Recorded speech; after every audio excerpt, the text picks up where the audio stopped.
Tempo para Pergunta, o podcast oficial do TDC.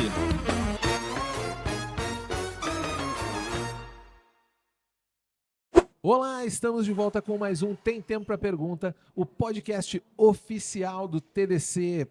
Estamos aqui gravando a nossa 7ª temporada, direto do TDC Summit São Paulo. E hoje a gente vai falar um pouco sobre um apanhado bacana aí, sobre startups, mercado, IA. E eu estou aqui com ele para falar com a gente, que é diretor de desenvolvimento de negócios da Qualcomm Brasil, o Eric Nakandamari. Seja muito bem-vindo, Eric. Obrigado. Muito prazer estar aqui. É um prazer enorme estar falando com você, representando nossa empresa aqui nesse grande evento e nesse grande podcast, né, que vem construindo admiradores e trazendo cada vez mais conteúdo de qualidade para os seus usuários, para os seus seguidores. Parabéns. Brigadão, Eric. E para começar, a gente tem uma tradição aqui no nosso podcast que eu quero saber um pouco, porque assim, a gente que já não cozinha mais na primeira fervura, né, que já tem um pouco mais de idade, já não chegou agora no mercado, quando começou a carreira, não era tão fácil assim, não era tão comum no mercado o jovem dizer assim, desenvolvedor, hein? Vou trabalhar com isso aí. Era mais, eu tinha que ser advogado, tinha que ser médico. Como que foi lá no começo? A tecnologia, esse mundo, né, que você veio a trabalhar, ele foi natural? Isso começou desde de sempre ou começou ou veio por acaso na tua vida? Como é que foi isso?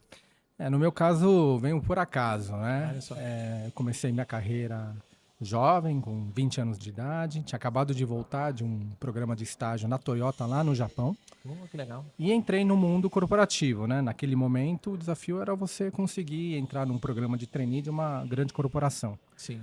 Acabei entrando na Xerox, que na época era uma das 100 empresas mais admiradas do mundo, com uma série de patentes e com uma série de invenções. Você é aqui de São Paulo mesmo? Sou de São Paulo. E de lá, acabei entrando no mundo logístico. Olha só. Então, eu acabei atuando aí 7 anos e meio na DHL. Eu, de verdade, hoje você tem muito mais propaganda, muito mais publicidade em relação à empresa, mas na época, praticamente, você tinha pouca divulgação. Ela fazia muito trabalho, mas não fazia tanta mídia. Isso, foi dali que, inclusive, a gente começou a divulgar a empresa na Fórmula 1, em alguns filmes e tudo mais. Mas com a experiência ali da DHL, eu acabei tendo mais contato com a área de TI da companhia, desenvolvendo inclusive os primeiros projetos na área digital, a primeira operação de e-commerce, pensando num processo de entrega de produtos de alto valor agregado. Na época das lojas americanas, foi um projeto que eu, como pré-vendas, acabei desenvolvendo, né? Que incrível. E aí, naturalmente, você vai entrando no mundo, né, das operações digitais, entendendo um modelo que é totalmente diferente do modelo físico. E ali me despertou um olhar diferente. Que anos mais ou menos que era isso? Eu estou falando aqui de 2004, 2005. Tinha acabado de me formar. Nem todo mundo falava de digitalização nessa época, né? Uma coisa bem recente. Sim. O Google, eu lembro que a primeira vez que eu entrei no Google era 2004, 2005. Eu estava fazendo meu TCC da faculdade, né? Então, é um passado não muito próximo aí. Sim. E aí, acabei também buscando entender um pouco para onde esse mercado estava indo. Até que eu comecei a ter mais interação com o mundo das startups. E a gente sabe, né? Quando a gente está numa grande corporação, você tem uma questão de padronização, uma questão de posicionamento de cultura que é muito forte nas empresas. Sim. E a DHL não era diferente. Ao mesmo tempo, a partir, né, de interações com colegas de faculdade, até estudos, participação de eventos, eu falei, tem um novo mundo aqui chamado Startup Companies que está me chamando a atenção. Parece mais fluido, né, do que aquela coisa mais sistêmica da grande corporação. Sim, e foi exatamente esse ponto que me chamou a atenção. E num dado momento, lá em 2009, final de 2009, eu estava super bem na companhia. Em 7 anos e meio na DHL, eu tive 6 promoções. Estava indo, inclusive, para uma carreira profissional nos Estados Unidos. E eu larguei toda essa experiência para entrar no mundo das startups ganhando 30% a menos e... Famosa pivotada. Deu aquela pivotada. Essa foi minha primeira pivotada, entrando no mundo da tecnologia. Essa primeira experiência em startup foi na Arizona, uma empresa que 25 anos atrás era uma gráfica, como qualquer outra, com foco muito em desenvolvimento de material premium. E ela hoje é uma empresa de 150 funcionários, com um faturamento de 300 milhões, atendendo grandes marcas e grandes agências, orquestrando todo esse processo de produção de conteúdo por meio de uma plataforma que gerencia desde a geração do briefing até a entrega do KV ou da peça final no seu veículo, no seu destino. Que da hora, que da hora. E essa jornada aí de startup, mas você acabou voltando para o mercado corporativo em algum momento? Sim, acabei voltando. Eu costumo dizer que a minha carreira ela se divide em duas partes. A primeira parte, que envolve as multinacionais, né? Além da Toyota e da DHL que eu comentei, eu também trabalhei na Telefônica, então durante 4 anos eu toquei a operação de IoT Big Data, a operação comercial, né? E também tive a oportunidade de trabalhar numa multinacional brasileira que é a Tivit, que é uma empresa aí de 6 mil funcionários, atua em 10 países e já tem aí um portfólio de clientes e operações bastante consolidado no mercado de tecnologia.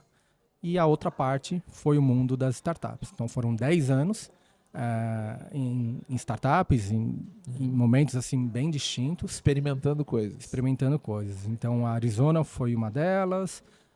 Tive também o prazer de desenvolver uma startup do zero, de uma companhia que tinha acabado de sair com uma spin-off da TIM, chamada Ranzo. Era uma solução focada em varejo, onde a gente desenvolvia no modelo white label uma oferta diferenciada para o mercado de franquias, de restaurantes e outros estabelecimentos. Tive também a oportunidade de trabalhar no 99. Então, quando eu atuei por lá, nós éramos muito pequenos. Tínhamos 80 funcionários, fazíamos 4 milhões de corridas por mês. E 3 anos depois, a gente acabou atingindo a marca do primeiro unicórnio brasileiro. Isso abriu portas para outras startups que também passaram por esse mesmo caminho. E já tínhamos um time lá de mais de 1.000 pessoas, fazendo 65 milhões de corridas por mês e crescendo 2 dígitos ano após ano. Doideira, né? Doideira. Crescimento, aqueles assim, difícil até de... Agora, olhando, é fácil da gente ver, mas para projetar isso deve ser uma loucura, né? Quando você tá... Como que eu cresço nessa velocidade? E às vezes, quando a gente está em startup, a gente não tem recurso financeiro. Sim. Então, tem que ser criativo. Você tem que ser criativo. O ponto é que quando você recebe 200 milhões de dólares, você tem dinheiro, você tem mercado e agora não tem muleta para você... Sim, você vai ter que fazer isso acontecer. Tem que fazer. Então, é bem interessante. Foi um momento muito bacana na minha carreira. E um outro caso interessante que eu pude participar foi da Geek. Né? A Geek, que é uma empresa que nasceu lá em 2010, com a tese de você melhorar a educação do país, invertendo o processo de aprendizagem do aluno por meio de inteligência artificial.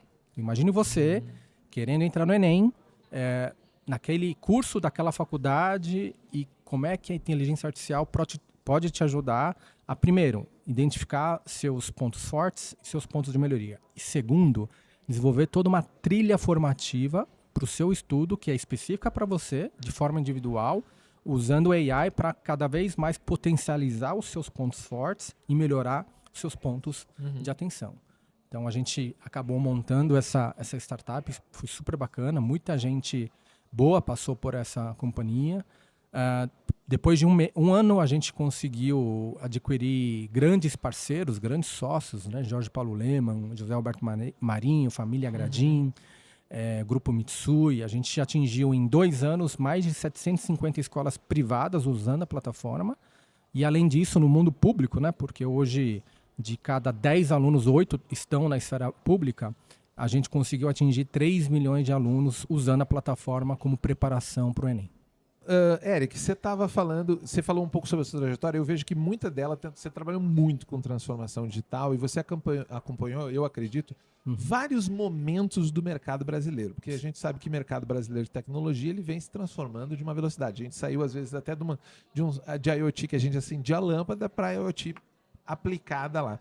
Como que você acha que hoje que está a maturidade do nosso mercado para receber essa nova revolução? Porque a gente está passando não dá para não dizer hoje, eu acho que há 2 anos atrás o pessoal tinha medo, mas hoje está tranquilo você dizer que está passando uma revolução tecnológica da IA. Como que você acha que o nosso mercado hoje está preparado, já que você tem tanto a visão da galera que estava lá na ponta, inovando e inventando coisa, como também tem essa experiência no mundo corporativo, mas como você acha que está a nossa maturidade enquanto mercado para poder ir para o mundo fazer esses negócios, fazer essas inovações? Essa é uma excelente pergunta, porque realmente é um desafio, não é simples, é complexo o desenvolvimento desses projetos, dessas iniciativas. O Brasil, até como um mercado do nosso tamanho, né, a gente está falando de um investimento de 40 bilhões de dólares nos próximos 5 anos. Se a gente pegar investimento nos Estados Unidos e na China, a gente está falando de pelo menos 30, 40 vezes mais. Né? Então, assim, não tem como a gente se comparar com esses países. Por outro lado, a gente é um mercado bastante consumidor, muito... Tem demanda pela tecnologia. Tem demanda, e o nosso público, ele é um público early adopter. Né? Então, na média, qualquer tipo de inovação que as grandes empresas elas queiram desenvolver, o Brasil sempre é um dos principais países que eles testam, que eles pilotam, porque realmente é um público que tem uma conexão muito grande com o mundo digital. E o mundo da AI generativa, ela vem realmente para botar tudo de ponta cabeça. Né? Existem estudos que falam que nos próximos 5 anos, pelo menos 40% das atividades rotineiras que a gente faz no dia a dia, elas vão desaparecer. Isso já está acontecendo. Ontem eu tive num evento em Curitiba, chamado Smart Cities, e fiz um painel ali, tinham cerca de 110, 120 pessoas, e eu fiz essa pergunta. Gente, quem de vocês usa alguma ferramenta de IA generativa para alguma atividade no seu trabalho? E 90% das pessoas levantaram a mão. Então, assim, essa revolução, ela já está acontecendo. Só que a gente está no começo de uma jornada. A gente não está falando de uma corrida de 100 metros, a gente está falando de uma maratona. E cada vez mais a entrada da IA generativa, e aí falando um pouco do mundo de IoT, com disponibilidade cada vez mais presente do 5G, tornando as redes de operações de telecom cada vez mais acessíveis, porque sempre o grande gargalo é a questão da conectividade. A conectividade é onde a gente esbarra, né? Sim.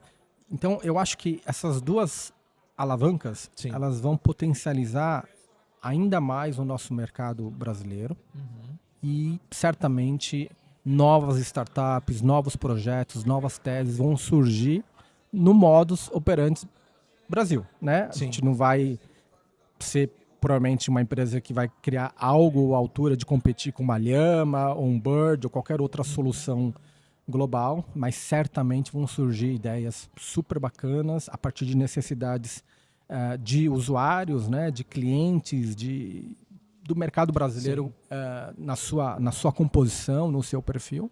Até porque eu acho que algumas das grandes oportunidades, talvez aí não só no Brasil, mas, e você tem um pouco dessa visão global, uma das grandes oportunidades da inteligência artificial não é só a produção dela, mas também a adaptação dela a contextos mais específicos onde ela pode ser mais relevante, né? Eu acho que tem um pouco disso, até pensando no Brasil enquanto um país continente, a gente tem muitos cenários e especificidades diferentes. Talvez essa adaptabilidade, você aprender o que está sendo feito, usar as ferramentas certas para isso e conseguir levar esse conhecimento para a ponta, talvez seja uma chave de sucesso, né? Sim, e muitas vezes a solução que a gente vai desenvolver não necessariamente vai ser uma solução fim. Vou pegar um outro exemplo aqui. Eu tive hoje acompanhando na rádio as reuniões que o nosso governo brasileiro está fazendo lá no Japão. Isso, né? Tá agora, nesse momento, ele está lá fazendo visita diplomática no Japão. Para quem está assistindo aqui o podcast, a gente está em março de 25 e tem uma grande comitiva liderada pelo nosso presidente, com o objetivo de realmente estreitar os laços nipônicos e brasileiros. Né? A gente está falando de uma integração que já existe há dezenas de anos e que cada vez mais o volume de negócios entre os países ela tem diminuído, né? Hoje o trade entre os países, na visão Brasil, é o oitavo maior parceiro e tem um potencial muito grande. E um dos pontos que o nosso presidente foi levar para o Japão é a questão do gado, né? Porque a gente é o maior produtor de carne bovina do mundo e o Japão não compra 1 quilo, né, de picanha ou de qualquer outro tipo de alimento do nosso país. Sim. Por que você está falando isso, Eric? Porque qual que é o output para empresas como a Qualcomm, né? A gente sabe que hoje, até pelo tamanho do nosso país, tem uma questão de conectividade voltada às áreas rurais, aquelas áreas onde você não tem gente vivendo, gente comprando, existe lá um corredor gigante. A demografia é muito restrita, né? Você tem muita quilometragem e poucas pessoas, né? E a gente está falando de quase 240 milhões de animais entre gado e búfalo nessas áreas. A partir do momento que você olha esse cenário as is e você pensa, de repente, em criar um brinco inteligente para colocar na orelha do gado. Sim. E você conseguir gerenciar o comportamento desse animal, né, em áreas restritas, em áreas abertas, e você transformar essa informação em dado relevante para o negócio, a gente consegue gerar um diferencial que talvez faça nosso governo negociar e abrir as portas desse segmento no país em questão. Então, muito da inovação, ela não necessariamente ela visa criar um novo Google, um novo Facebook ou qualquer outra empresa. Existe muita oportunidade aparecendo no mundo real. Eu estou há mais de 20 anos, né, visitando grandes clientes, falando com o C-Level, e a primeira pergunta que vem quando a gente vai falar de transformação digital amigão, vamos resolver o básico, depois a gente começa a sonhar. Então, eu acho que tem... Até porque as demandas, às vezes, são muito práticas, né? Sim. Para resolver. E, às vezes, a pessoa está indo muito lá, fala, não, volta aqui um pouquinho. Sim, e eu acho que essa é a beleza, né? Porque a gente, como um país que adora a tecnologia, a gente precisa estar antenado a esses sinais, entender de que forma que a gente transforma essas necessidades em proposta de valor. E esse é o grande desafio do ecossistema como um todo, das startups. Sim. E o nosso papel como Qualcomm é incentivar cada vez mais esse tipo de fomento, esse tipo de provocação para que cada vez mais as empresas consigam desenvolver soluções específicas para atender as demandas das nossas empresas, das nossas pessoas. E ouvindo você falar, eu penso uma coisa que eu já tinha visto anteriormente, nessa dificuldade, nesse desafio, digamos assim, que a gente tem de espalhar esse conhecimento, eu acho que construções de comunidades é muito importante. O TDC é, sem dúvida, uma comunidade que tem esse interesse até de fazer esse cruzamento, que acreditamos muito que o cruzamento de ideias que é capaz de gerar como é que se diz, algum valor relevante do conhecimento. O conhecimento isolado ele é pobre, o conhecimento compartilhado é grande, e eu sei que a Qualcomm tem um projeto de comunidade também. Dá para você dar uma ideia para a gente o que seria a comunidade da Qualcomm nesse sentido de levar esse conhecimento adiante, esse fomento à inovação que você falou, né? Sim, a gente tem 2 grandes comunidades, né? Uma voltada para a comunidade fãs da nossa marca Snapdragon, né? A Qualcomm é uma empresa de 40 anos, inclusive a gente faz 40 anos esse ano. Ah, esse ano ainda, que legal. Sim, a gente comemorou, cortamos os nossos bolinhos lá de chocolate 2 semanas atrás, foi super legal. Bacana. E a gente criou uma comunidade chamada Snapdragon Brasil. Então sigam aí, pessoal, nas comunidades Snapdragon Brasil, que visa realmente fomentar esse tipo de comunidade para cada vez mais tornar acessível tudo de desenvolvimento de projetos, de patentes, de novas ideias, de novos processadores que a Qualcomm ela vem desenvolvendo no mundo dos negócios. Uma outra comunidade que também é super interessante é uma comunidade chamada AI Hub. O que a gente fez, né? A gente trouxe para o mundo virtual, né, para o mundo do software, uma série de modelos de AI, modelos de desenvolvimento que eu posso chamar de aceleradores, né? Para você que é dev e que está escutando aqui a gente, né? Você é a principal pessoa que sabe a importância dos aceleradores para otimizar seu processo de trabalho, para Sim. você entregar um código mais de forma mais eficiente, com mais agilidade. E o que a gente fez? A gente criou um hub, né, que é o AI Hub, e a gente disponibiliza uma série de modelos, mais de 100 modelos já pré-treinados, de forma gratuita para qualquer pessoa que queira se aperfeiçoar no mundo de computador de borda, no mundo de edge computing. Ela pode entrar lá, acessar todos os modelos, inclusive a gente tem ali um chapter somente para modelos de AI, e poder utilizar no seu dia a dia. A gente também tem, dentro desse mesmo ecossistema, um suporte, né, onde, que é legal também. E um suporte global. Então, se você tem alguma pergunta ou alguma solicitação, o pessoal está ali disponível para poder atender, para poder trazer realmente as melhores informações e orientar, né? Porque no final do dia, o papel da Qualcomm como companhia de tecnologia, uma das grandes empresas de tecnologia do mundo, é realmente doutrinar o mercado e cada vez mais levar esse tipo de conhecimento mundo afora. E esse AI Hub já tem umas ferramentas que a galera consegue usar lá. Tem alguma coisa nesse sentido lá que, digamos, eu posso entrar lá e já começar, na prática, a trabalhar com alguma coisa, não tem? Sim, vou dar um exemplo. Na terça passada, a gente fez um evento com um parceiro lá dentro do nosso escritório aqui em São Paulo. Sim. O parceiro, ele é uma empresa que desenvolve uma solução nossa usando um componente chamado AI Box, que torna ambientes analógicos de forma digital. Ele transforma o ambiente analógico de forma digital. Então pensa numa câmera CFTV, que é uma câmera ali que está fazendo a sua filmagem, mas com zero inteligência. E a partir do momento que eu coloco essa solução da Qualcomm integrada a essa câmera, a câmera ela se torna inteligente. E aí, qual que é o benefício? Além de eu conseguir adicionar uma série de modelos específicos, né, de gestão de arma, de face match, de contagem de pessoas e outros modelos, eu também consigo trazer mais otimização, porque a partir do momento que eu levo a inteligência na borda, eu estou processando grande parte do conteúdo na borda. Você não está mandando nada para a nuvem esperando Sim. retornar. Sim. Que legal. De cada 10 projetos que foram desenvolvidos ou que foram oportunidades a serem desenvolvidas no ano passado, pelo menos 7 não teve sucesso. Por quê? Por conta exatamente disso.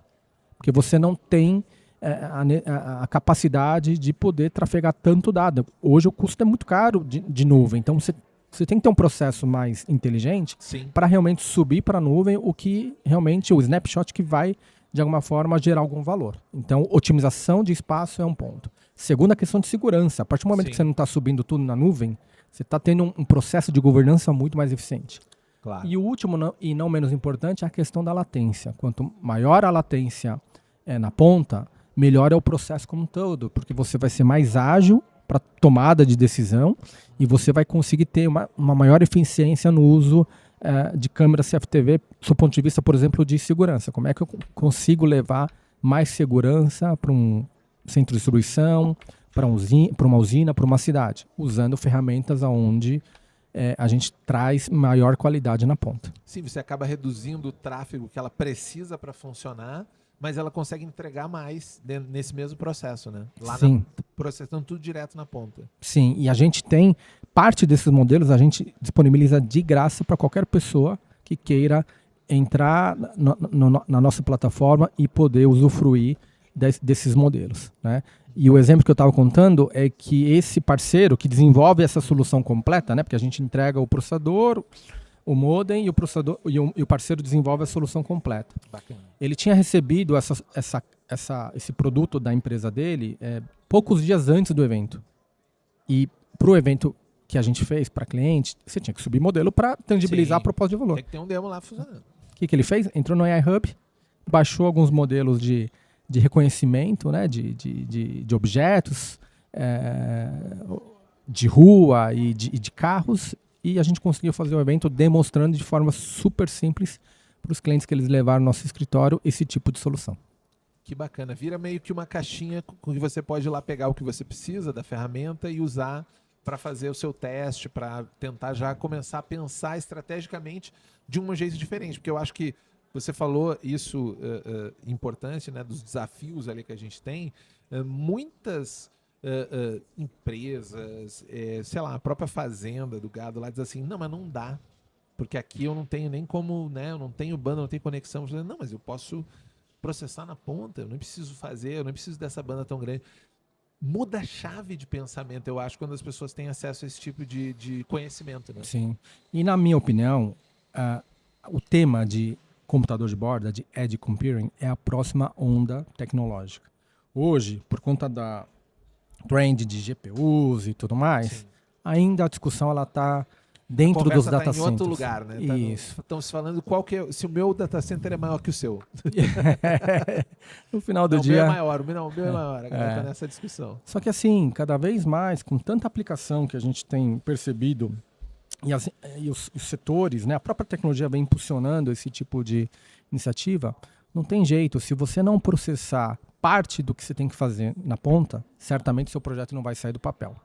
Não vai ser escalável, não vai gerar o case de uso que você precisa, porque é um complemento, não é que o processamento na borda é melhor ou pior do que o processamento num servidor. É um complemento que a soma das duas partes vai trazer uma melhor experiência, um custo mais eficiente e um processo, né, aplicável muito mais competitivo. Então esse é um modelo que a gente acredita, é por isso que a gente a todo momento tem levado esse tipo de assunto nas nossas palestras, Sim. nas nossas interações com o mercado, com os clientes, porque é um futuro que não tem como a gente voltar atrás. É uma realidade que a gente precisa explorar e a Qualcomm, como uma empresa, né, que é oriundo, né, do mundo de vide os nossos smartphones, né? A gente foi e é muito forte no mundo do smartphone, sim. né? Inclusive a marca Snapdragon, eu acho que hoje ela é sinônimo de smartphone. Quando ela fala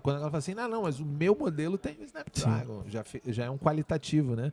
Como antigamente a gente tinha dentro de um computador que a gente tinha em casa, no tempo dos 486, né? Que o Pentium, não, esse aqui é Intel, então não é qualquer PC, né? Tinha essa construção. Eu acho que vocês conseguiram isso com o celular, né? Hoje o Snapdragon é uma referência dentro da parte de smartphone, mas não se limita aí, né? Sim, se a gente olhar os últimos 15, 20 anos, a evolução que a gente teve aqui no bolso, né? Com o nosso smartphone, em termos de tecnologia, seja da bateria, seja da usabilidade, seja da segurança, ela foi absurda. Sim. E o que a gente está fazendo? Levando parte dessa evolução para outros mercados. Vamos pegar o setor automotivo. Hoje, cada vez mais, quando a gente vai buscar a compra de um novo carro, já não é só a discussão do motor, se tem direção, vou exagerar aqui, hidráulica. Porque quem é que... né, a gente é do tempo do queixo duro, né? Tinha que manobrar os carrinhos queixo duro, aquele não tinha câmbio, né? Que era socorro, né? Não era câmbio... híbrido ali, que fosse fácil de fazer a marcha, mas hoje em dia é default, né? A tecnologia avançou tanto que ninguém mais... Você falar talvez até para a geração, dizer que existia um carro que não tinha direção hidráulica, fica te olhando, mas como é que vocês dirigiam esse negócio? Né? É verdade. E esse mundo está se transformando, né? Hoje, cada vez mais, um cliente, quando ele vai buscar a compra de um carro, ele vai olhar a questão da tecnologia, ele vai olhar a questão... O que esse carro me responde de dados do que está acontecendo em volta de mim, né? Sim, e se você pegar no mundo automotivo, dificilmente você vai encontrar uma montadora que não tenha pelo menos um componente da Qualcomm. Componente autônomo, componente de infotainment, componente do assistente virtual. A gente chama internamente de chassi virtual. A gente está transformando o carro como um celular de 4 rodas, entendeu? Sim. Levando toda a potência da família Snapdragon para o mundo automotivo. E isso tem gerado um valor grande. Pensa você ali em Austin, né, voltando do South by Southwest, pegando um táxi autônomo e aí passa um cachorro na frente. Imagine esse seu táxi autônomo indo buscar informação no servidor para melhor tomar decisão. Não tem como. Não tem como. Ou o cachorro foi atropelado ou você bateu o carro ou as duas coisas de forma simultânea.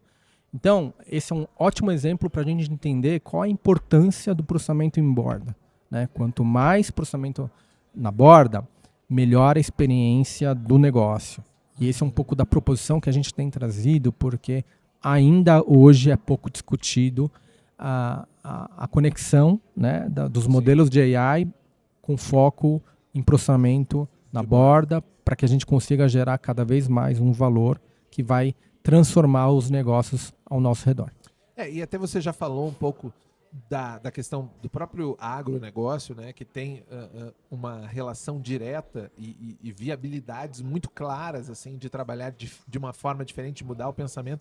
Mas assim, pensando na Qualcomm hoje, como ela olha o mercado brasileiro, né, o que você diria que são potenciais, que está no radar de vocês para trazer novas, ou até coisas que já estão implementadas, que a galera não sabe, porque assim, como eu falei, a Qualcomm é Snapdragon, ponto, acabou, eu não sei mais nada, mas trazer para deixar mais factível, assim, para além do agronegócio, que você acha que a computação de borda pode vir aí nos próximos anos a ter um impacto relevante no Brasil, né, que é aquilo que vai impactar o dia a dia de quem está ouvindo a gente, né? Bacana, excelente pergunta. Eu acho que a primeira família de produto que está mais próximo ao dia a dia de nós brasileiros, a gente está falando dos computadores, né? Então, os laptops hoje, com processadores Qualcomm, já são 50 fabricantes desenvolvendo novos computadores com nossos processadores. Quais são os diferenciais? Primeiro, a gente também está embarcando a família Snapdragon nesses computadores. Segundo, a gente está falando de uma autonomia de até 30 horas de bateria. Ele consome menos. Consome menos e é mais eficiente, porque a gente traz toda a inteligência que a gente já aprendeu e desenvolveu no mundo dos smartphones em prol do mundo dos PCs. Terceiro ponto, a questão da interoperabilidade. É um computador que ele já nasce 5G, já nasce, né, com a conectividade embarcada. E último, e não menos importante, talvez o mais importante, é a primeira família de produto que nasce com inteligência artificial embarcada na solução. Então, a partir de uma parceria global entre a Microsoft, a Qualcomm e as fabricantes de PCs, os nossos computadores já saem com AI embarcado. Eu vou poder rodar modelos e agentes diretamente na minha máquina sem precisar me conectar. Sim, inclusive, cerca de 10 dias atrás, nosso presidente global, que curiosamente é brasileiro, Cristiano Amon, ele fez um keynote junto com o will.i.am do Black Eyed Peas. Durante 2 anos, o will.i.am ele foi um grande consultor técnico e ele foi, né, essa parceria teve como principal objetivo desenvolver todo o processador em prol do mundo da música e do entretenimento. Inclusive, essa palestra está disponível no YouTube, apresenta uma série de aplicações que o mundo de AI, usando processadores Snapdragon, trouxe de benefício para o mundo dos negócios.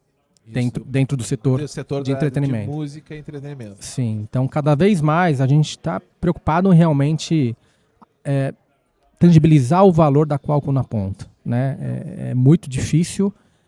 Hoje, a gente, como uma empresa que está ali no início de um grande ecossistema, desenvolver esse go-to-market para que qualquer pessoa lembre da nossa marca e escolha os produtos a partir dos nossos diferenciais, né? Mas ele é difícil e a gente está combatendo, né? Divulgando cada vez mais a nossa marca em eventos esportivos, criando comunidades, participando de eventos como o que a gente está participando aqui e também desenvolvendo projetos especiais, como é o caso do case apresentado no SXSW 10 dias atrás. Bacana, esse case do mercado de música, né? E eu acho interessante essas novas formas de abordar, né? Porque você não faz só uma troca de tecnologia, não é só o A pelo B. Você descarta, de certa forma, e diz assim, não, nós vamos partir inicialmente a pensar numa lógica diferente. Nós vamos pensar um outro jeito de fazer. E, nesse sentido, a tecnologia de vocês ela é enabler, né? Desse jeito de pensar. Se eu vou pensar borda, eu vou precisar da tecnologia de vocês para poder pensar isso de uma forma diferente, né? Sim, sim. Existe uma outra inovação que a gente vem trabalhando bastante para cada vez mais propagar na comunidade, que é uma solução que a gente chama internamente de Aware. O Aware é um grande data lake que ele consolida N informações do ponto de vista de conectividade de diversos dispositivos. A gente tem, dentro desse grande sistema global, só para você ter uma ideia, mais de 9 bilhões de APs, de Wi-Fi conectados. Olha só. E o que a gente pode fazer com esse tipo de data lake? Imagine você, presidente de uma grande rede de varejo. Estou me imaginando. E aí você tem lá, sei lá, 1000 maquininhas de pagamento on-board nas suas lojas. E 10 minutos antes de chegar na hora do rush, você identifica que 90% das suas maquininhas estão com bateria baixa. Ok. Esse é o tipo de informação que a gente vai entregar com a Aware. Legal. Buscar a informação do device integrado a um sistema global, inclusive levando conectividade, inclusive satelital, para que cada vez mais o mundo do IoT seja gerenciado por meio de data lakes estruturados que vão trazer informações para que o gestor tome as suas melhores tomadas de decisão. Então, peguei um exemplo de varejo, mas pensa um cliente de um carro elétrico. Não, eu estou pensando aqui que é o sonho do Balance Scorecard, que realmente funciona, né? Porque ele é automático, ele está trazendo o dado da ponta, não precisa ter input de ninguém, e eu consigo tomar uma decisão estratégica baseada num dado real time.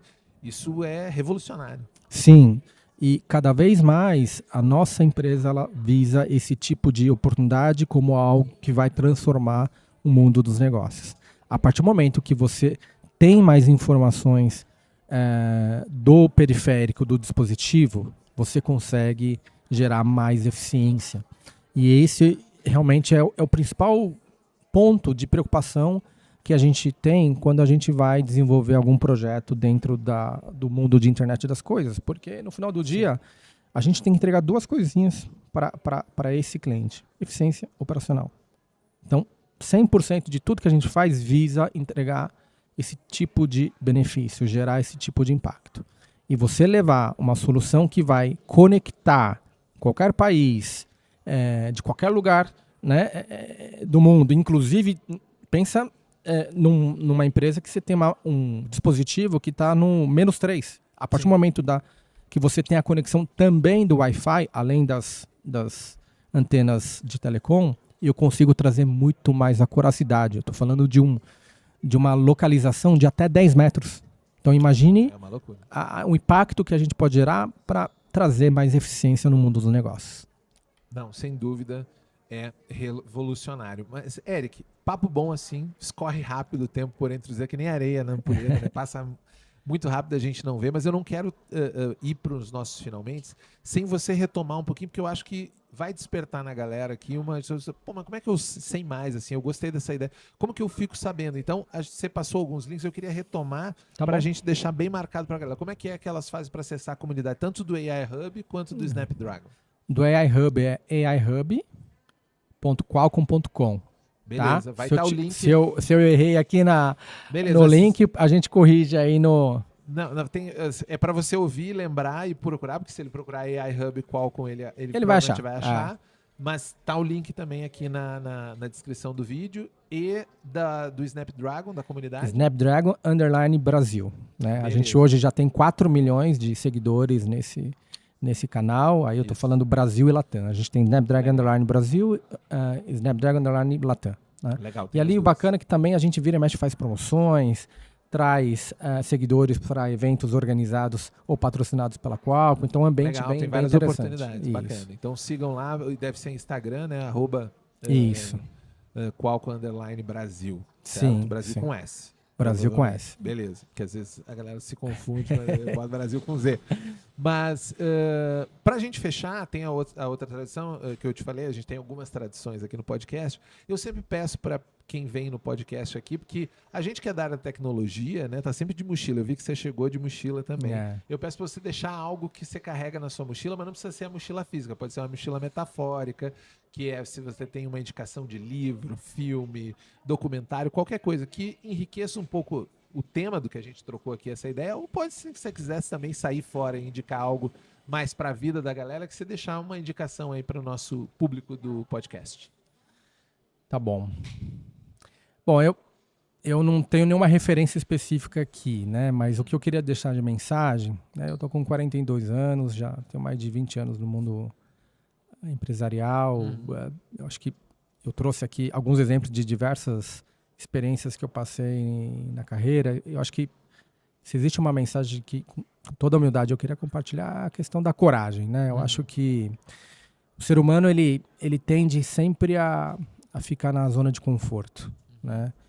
E o mundo cada vez mais ágil e as coisas cada vez mais mudando numa velocidade incrível, se a gente não tiver essa atenção em relação a esses movimentos, se a gente não tiver o olhar curioso em relação a tudo que acontece à nossa volta, quando a gente olhar para trás, a gente vai perguntar, o que aconteceu? Então, nesse sentido,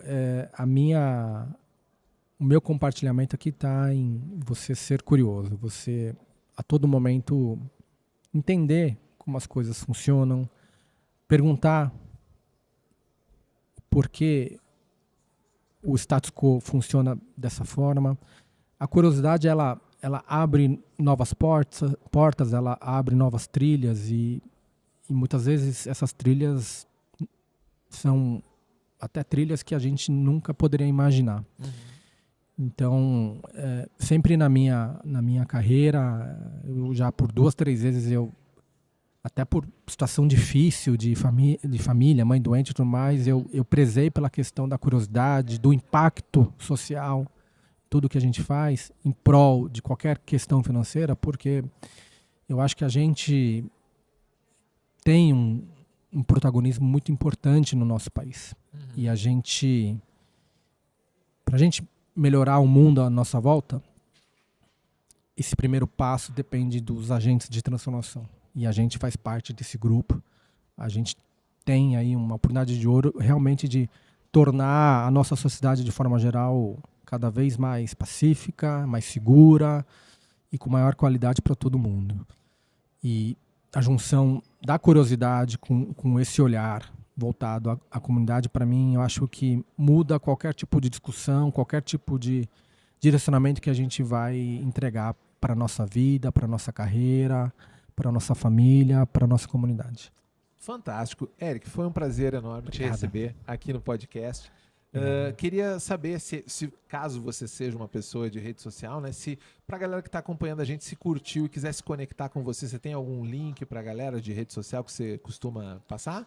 Pode ser o LinkedIn, né? Sim, como é que a galera te encontra lá? Eric Nakandakari. Eric, E-R-I-K, Nakandakari, com N de navio e K de que bom. Então é N-A-K-A-N-D-A-K-A-R-E.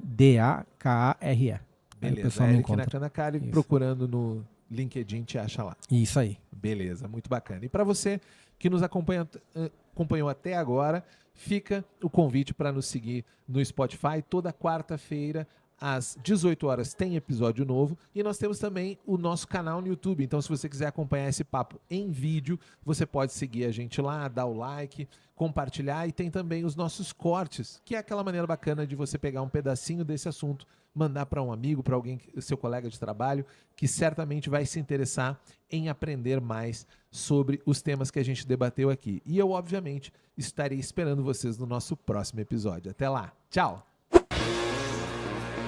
Tem tempo pra pergunta? Eu tenho tempo pra pergunta? Tem tempo pra pergunta? Tem tempo pra pergunta? Eu tenho tempo pra pergunta? Tem Tempo pra Pergunta, o podcast oficial do TDC.